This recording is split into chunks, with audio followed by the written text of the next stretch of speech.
Hairier Problem by Blue Bastard. Chapter 12 Beyond Monday. Shirley was happily trotting from her little house on the east side of town to the little red schoolhouse. Easily, her happiness was just out of her normal, cheerful nature, going back to partake in her life's calling that was teaching the young fillies and colts of Ponyville the foundation of their life's education.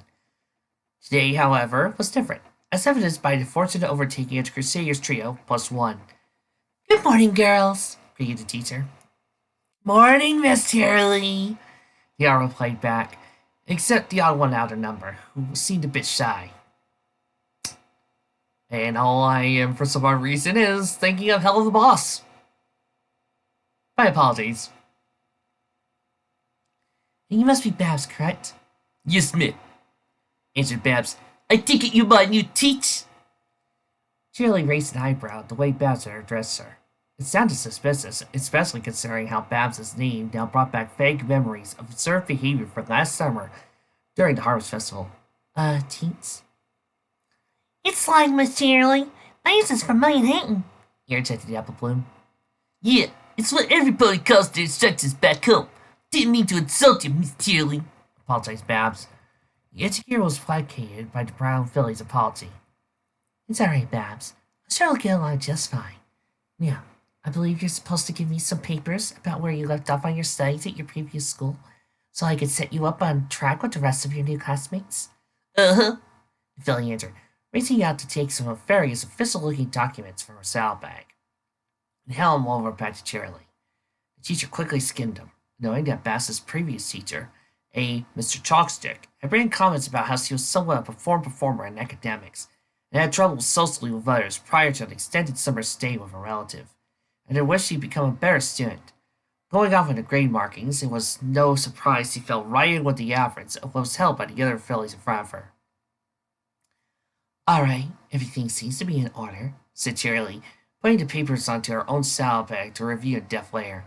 "Right now, I think we should all be on our way to the schoolhouse, so you can meet the rest of your new class, Babs." The addressed filly eagerly nodded, and together the 5 ponies headed towards the local institution of learning. It was already 10 in the morning when Raspberry Barrel woke to the sound of a happily tweeting phoenix.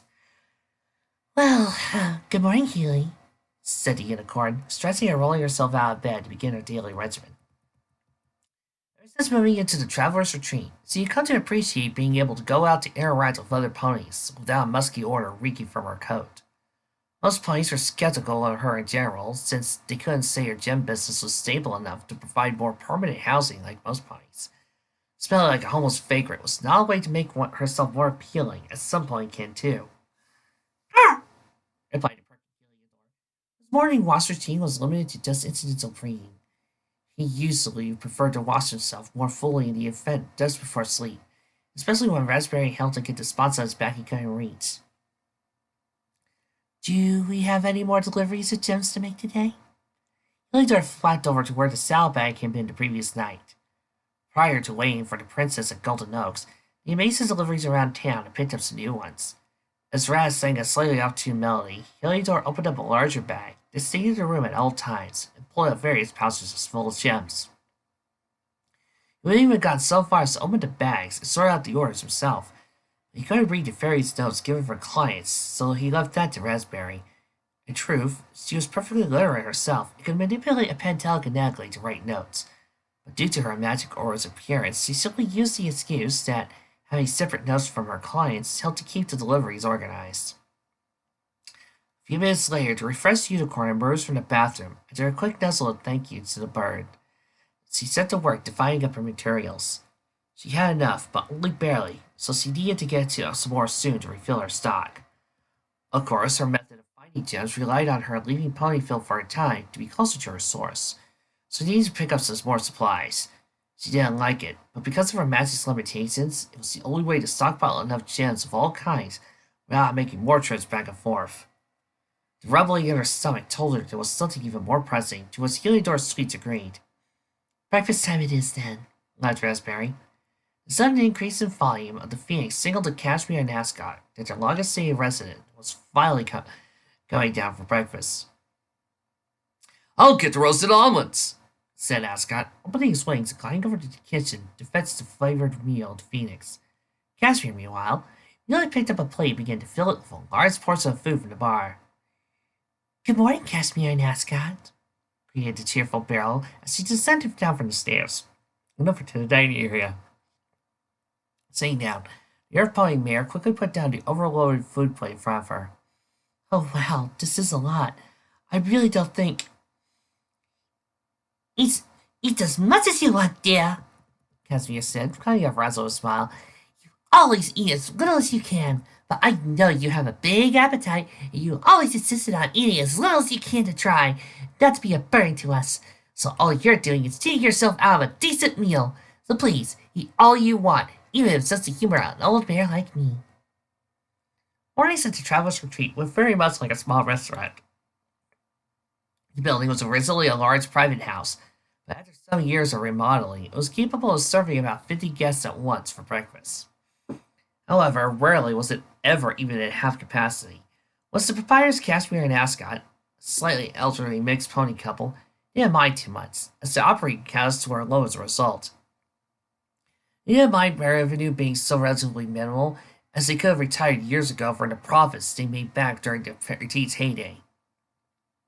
Really, the only reason they kept the old bed and breakfast running was merely to provide low-cost alternative for ponies and non-ponies alike. The retreat was as simple as a rest stop could get. For a flat fee per night for a double bedroom, guests got a lightly furnished yet comfortable and clean place to stay for the night, complete with an equally furnished working bathroom. Then, in the morning, a complimentary continental breakfast was provided in the dining area for guests before they checked out and were on their way. It wasn't like more modern hotels which had pools, full room service, and special higher rates like penthouse or ones with guest capacity beyond 2. But for most ponies who, even in the present, were traveling from town to town with a limited, non-solid income source, the retreat was everything they could possibly want at the end of a long day. Of course, the majority of those customers only were just passing through, or had short-term businesses in Ponyville. On average, most guests rarely stayed more than a week at most. The one exception in all the years the retreat had been running was, of course, Raspberry Belle and her very unique pet, the latter who chirped happily when Ascot brought his favorite food in from the kitchen. Normally, the couple would let guests bring in a highly magical pet, as the potential damage they could do rack up massive damage bill, which the insurance would need to pay for. But after a few select incidents, the insurance premium had gotten so high they just couldn't resist it. But as the still hovering Ascot had to land when his right wing cramped up, he and his beloved Casimir were reminded the reason Hairier was the exception. A few minutes later, Raspberry took her now empty plate and put it on the soiled plateware tray to be washed up for tomorrow.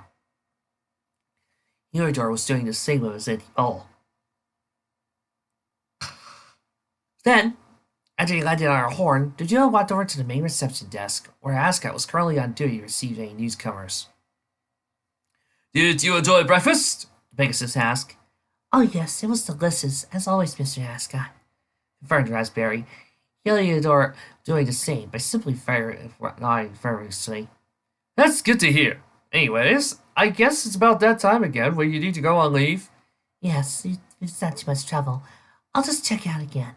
I don't know when I'll be back, though, so feel free to let out the room I've been using. Actually, about that, said Casimir, walking up behind her husband, just joining him at the desk. Raspberry, Scotty and I have been discussing it, but we are curious. How long do you plan on keep on doing this? Paying the nightly rate for a mere hotel room with an included breakfast, and simply checking out for a brief period of time, before coming back to rent out our rooms for a few weeks all over again. Well, Raspberry modestly blushed. To be honest, I don't think I'll be able to look into a more stable residential option for a long time. But if it's a problem for you, I can. She did get the chance to finish before Ascot burst out laughing. Raz, my dear, you really need to stop acting like you're such a burden. If anything, you've been our best resident of all time.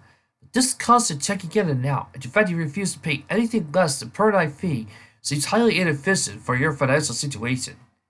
Casimir took her over for her husband. That's why we've decided to offer you something a little different. While Scotty and I do pride ourselves in keeping this old joint afloat with clean rooms, they're far from being as cozy as an apartment. And since you like staying here so much, we think you deserve better. Raspberry was confused. But all of you are regular double rooms, right? The elder Earth Pony chuckled. I guess you don't plan on staying nightly as long as you have, honey. However, we do have a private guest room in the back, and the main part of the living quarters we never use. So, if you're willing, we could simply rent that out to you for a longer period of time, so you can reside here in a bit higher degree of comfort, and not have to constantly check in and out when you need to go replenish your gem stocks. The unicorn was taken aback. Really? I appreciate it, really, I do. Except, that would just make other ponies think I've got a better standing than them, which in turn would be good for your business. I expected. The warm smile Casimir wore did falter. What if then we just hired you on as a helper? You want to hire me? Why not? Every time you check out of a room, it's almost always clearer than it was when we gave it to you. Both Sky and I think you're an absolute joy to have around. You keep doing your business of selling gems in town, so having a side job here at the place where you live means you'll earn your keep and get a little extra boost to your income. Don't worry about our finances, dear. We still got enough of an income going into our accounts for the usual crowd. But you've helped us in so many ways, we decided it's time to help you out a little. That's so kind of you. Raspberry was truly at a loss for words. A better living situation and an additional source of income, simply by doing things he was only too happy to do, for two ponies who opened her home to her? Forced to truly seem to be looking up to her now. Tears were welling up in her eyes, only stopped when a small brown Pegasus filly tapped her leg. Excuse me, miss, but is that a real phoenix? The blonde filly asked, her green eyes wide with wonder. Simmons saw, bowed an older mare's voice, quickly coming out to the glowing assembly of ponies, before a grass could get worn out. I'm sorry if my daughter's bothering you, ma'am. She hasn't taken her eyes off your pet since you brought him to the dining area. Oh, it's quite all right, the unicorn answered back with a smile. I just hope Heliodor here hasn't been too much of a distraction, since it looks like you're checking out. Indeed, a large Pegasus stallion was approaching, hauling some large luggage with him. Oh, it's not your fault. Cinnamon's just as curious as feelings on her aides are, and after all, we are her aides she wants. The mayor failed to cast a slight wince made by the unicorn in the case, and her years as a filly ever had that kind of luxury, as he turned to address her offspring. Come now, Cinnamon. Just be patient for a little while, as Daddy and I check us out. They'll be on our way to Castle to feed the grandma. But I want to play with the phoenix, Cinnamon whined. Actually, it would help. Yeah, Raspberry, I could take your daughter outside so we can play with my pet while you and your husband finish checking out. Would that work? The perfect announcement Casimir and Ascot boosted Rasp's confidence. Why, yes, if you could, that would be very sweet of you, replied the mother, while Cinnamon merely needed a nod before racing out the front door past her father. Heliodor followed suit, eager to have a new playmate, and Raspberry soon behind. Does she work here? The father asked as he finally approached the reception desk, evidently worried about his daughter playing with potential dangerous bird. The only glass between Ascot and Casimir were exchanged, before Ascot said with a grin, Today is her first day, as a matter of fact. Princess of Pineville Elementary saw battle lines being drawn as Diamond Tiara moved to confront her former ally. Gee, I guess if you're here at school, then maybe hanging around the cutie mark crybabies has softened you up, taunted Tiara. Aren't you highly original, considering I'm the one who's called the Crusaders crybabies in the first place? Frankly, I don't see any crying going on anyway, so that was supposed to be an insult that you suck at, clearly, retorted Babs. You were on my side, the right side, once, Babs.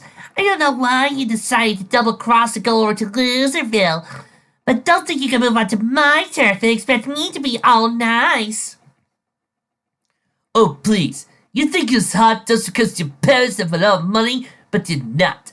I'm somebody who comes from a high society family. I've seen mean ponies, both in school and out, back home in Manhattan, and you still don't begin to qualify as ranking among them. Diamond gritted her teeth. Once again, she was being tested by a member of that damnable Apple family. At least this time it was by some point who had actual wealth and social standing. Thanks to Pink Pony resected, admittedly less humiliating. Though once again, Tiara did have a trick up her metaphorical sleeve. One that would be much more of a double-edged sword, as insulting Apple Blue's lack of parents. Keeping her angry face, he went over to Babs. Oh yeah? Well, let me tell you something. Babs held her ground, which Tiara wanted, but as her muzzle next to the brown filly's ear whispered, Not everything you think it is, Babs. I may be unable to pose much of a threat to you, but at least I'm not the one living in the same house as a monster or two. Babs's narrowed eyes went wide, pupils shrinking as the words registered in her brain. Quickly regaining composure, she turned to look at her once friend in the eyes and whispered, What do you mean by that, exactly? Tiara smiled at her words, found her mark. It changed in icing, and only been for a moment, but she had seen it. I'm sure your older cousin Applejack and her friends helped that Ironwell guy defeat the last known werewolf or whatever, right? Uh-huh. That really did, so the tip of her muzzle almost touched Babs, grinning evilly. Let's just say Apple Bloom is the current holder of that title. Without further argument, the spoiled filly did turn and trot away to rendezvous with Silver Spoon. The exchange of hostilities over, and the schoolyard returned to a less tense state. What's that about? Asked Skulu. Well, along with Slee and Apple Bloom now moved to Babs' side. Babs shrugged. I don't know. Maybe it's some sort of intimidation type of thing. Suddenly, Apple Bloom stiffened. Hold that thought. I gotta use the little fella's room. The bow-weary pony took off at a sprint back to the schoolhouse to do her business. The second Apple Bloom was out of view. Sweet and Scoot suddenly found themselves drawn to a huddle by Babs. Girls, I know it sounds crazy, but Tiara might have just given us a warning about Apple Bloom. See what now? Asked Scoot incredulously. The stuff was whispered to me. It was about that werewolf business Applejack was involved with. Tiara was implying that somehow Apple Bloom's a werewolf too, but because she's the last of her or something. That's silly, laughed Sweetie, although Babs thought there was light hesitation in the unicorn's reaction. Actually, I think she might be onto something. Skillo gave Babs her best, Are you serious look? Really? You're going to believe something Diamond Tiara said that was meant to scare us? How does she even know Apple Bloom's a werewolf? I don't know if she told you after last weekend's sleepover in the treehouse, but she really kicked Diamond Tiara's flank in an argument a while ago. Distance between those two have been higher than ever. I don't know, Skulu, but I honestly would not believe her if she wasn't a fact. I already suspected my cousin being a werewolf already. Fine. You only been playing for 2 days. 2.5 technically. Pretty nice. It was the night of my sleepover and I started wondering about Apple Bloom. She woke me up in the middle of the night by accident while going through that snack drawer, saying to me that it was a bad nightmare woken her up earlier. Otherwise she looked so exhausted, and not because she could go for a midnight run, but then she started slurring her R's under a big yawn, and had leaves stuck in her tail, which would be impossible for somebody to have if he hadn't left the treehouse. There was a half-open bag of bacon-flavored dog treats in the back of the snack drawer. Those are the dog biscuits are for Winona, said Sweetie. Why were they hidden in the snack drawer? Well, I found the bag half open, and there were 4 long strands of fur, same-colored Apple Bloom's coat. What are you talking about? Apple Bloom asked, having returned from the restroom. That thinks you're a werewolf because it's something you did the night of the sleepover and Diamond Tiara's scare tactics, said Sweetie. Whoa, exclaimed Apple Bloom, taking a quick step back to face Babs. What clustering of mice you think I am a werewolf? Babs went over a quick summary of the evidence, but Apple Bloom just laughed. So he's players. Just had all about that yesterday. It was the middle of the night, we're both tired. The leaves you saw my tail were just hair clips I used to keep it shaving at night.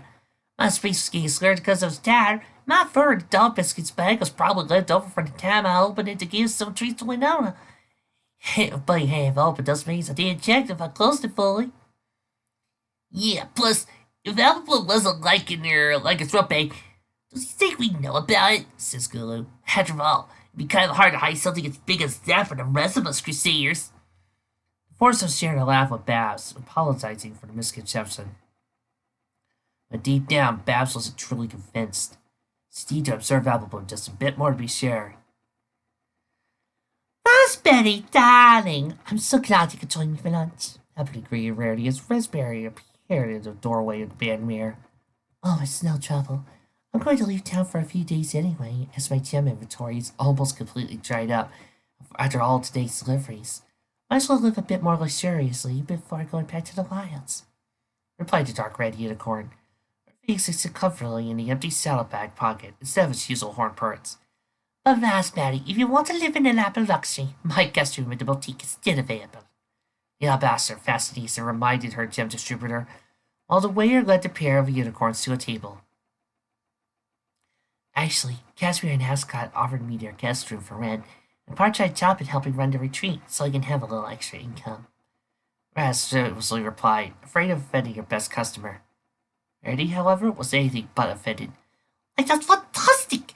I'll be honest, now I've always worried about your financial situation. How you could sell so many precious stones for your prices have always been suspect. But I feel dreadful for even thinking you would be so underhoof as to sell forgeries, as you're by far one of the nicest ponies in the kingdom as far as I'm concerned. Much less the fact that I don't even know how you can make fake tears in the first place. So why is very selfish to me to say I'm glad for my sake, and finding a more stable for content living conditions. The two unicorns spent the next half hour or so idly chatting about all sorts of things. Raspberry in particular began having the most open she had ever been with Rarity, so her self-confidence had never been higher. Everything had been going Raspberry's way today, to the point it was the best day of her life. At least for until Rarity mentioned she needed to place a special gem order. I know you use these special in the smaller stem stones, but is there any way you can find a lost diamond for me? I'd ever be so grateful. Raspberry had been taking a bite out of her hayball sandwich when Rarity dropped the bomb. What? Gagged the unicorn as he bite down, taking it a long way, finally going down after a hasty swing of wire. Sorry, you kinda took me by surprise there. But how big are we talking? Heliodor, who had largely ignored the small talk going on in favor of devouring the prey of french fries served to him, slowly seemed to take a interest as well. Man, it needs to be about... Sorry, Rarity. The fork in her hoof, idly spinning the egg behind Parmesan in front of her into a spiraled mess. Actually, let me show you. The diamond-shaped clasp on her saddlebag opened up as a blue aura encased in the crown floated out of it and landed in front of Raspberry. I've been working on Sweetie Belle's Princess Platinum costume for the Housewarming Eve pageant the school is putting on. It's all outright guaranteed Sweetie will get the part, since she's the only female unicorn in the class, and once I formed the role and counted on 2 years ago, to give it to whine and cry until Charity gives her the part anyway. She also wanted the costume to be ready for Nightmare Night, with me wearing my own costume for the same role so we could be a pair of pretty princesses. The audibly accented unicorn couldn't help but giggle at how cute they would look continuing. However, I wanted to try a different design for Sweetie's costume, and the Mason Submarine Bark has been trying to find a centerpiece for her crown. I was going to find a suitable diamond myself and not trouble you with this, but this past weekend I had half the town ask for me to repair or fabricate night costumes. I simply cannot make the time to find the gem I need to finish that tiara. Raspberry took the tiara in her mouth and looked it over. The crown wasn't so much an actual headpiece as so just a piece of metal framework, but due to its construction, the gem inset placement at the center of the crown had to be finished before any fabric could get added. As for the diamond, it wouldn't need to be giant. The size Rarity seemed to be implying was the desired property. What she needed was well beyond what Raspberry normally sold. It would be difficult and potentially risky to acquire such a gem for Rarity. Okay, I'll see what I can do, answered Raspberry, sorely crowding her saddlebag. I'll maybe need a few days, but since you're my best customer, I think I can feel this as a special order, as it were. Thank you, thanked Rarity, before regaining her composure.